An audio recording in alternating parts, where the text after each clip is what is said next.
एका राज्यात एक खूप श्रीमंत पण अत्यंत लालची राजा राहत होता.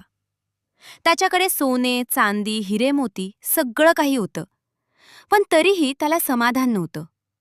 राज्याची प्रजा मात्र गरीब होती. लोकांना अन्नही मिळत नव्हतं. पण राजा फक्त स्वतःच्या संपत्तीबद्दलच विचार करत होता. एके दिवशी एक साधू राजाच्या दरबारात आला. साधू म्हणाला, महाराज, मी तुम्हाला एक वरदान देऊ शकतो. राजा लगेच उत्साहित झाला. काय वरदान? साधू म्हणाला, तुम्ही ज्याला स्पर्श कराल ते सोनं बनेल. राजा खूप खुश झाला.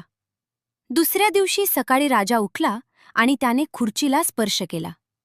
ती लगेच सोन्याची झाली. तो खूप आनंदी झाला. पण काही वेळाने त्याला भूक लागली. तो जेवायला बसला.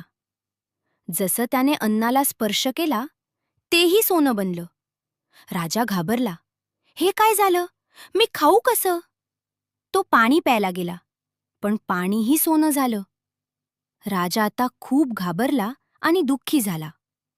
तेवढ्यात त्याची लहान मुलगी त्याला भेटायला आली. ती प्रेमाने त्याच्याजवळ आली. राजाने तिला मिठी मारली आणि तीही सोन्याची मूर्ती झाली. राजा रडू लागला. माझ्या लालसेमुळे मी सगळं गमावलं.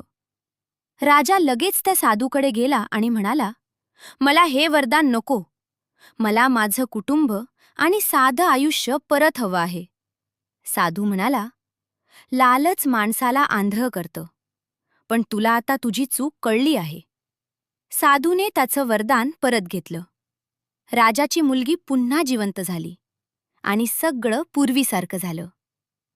लालच कधीही चांगला नसतो. समाधानातच खरी श्रीमंती असते.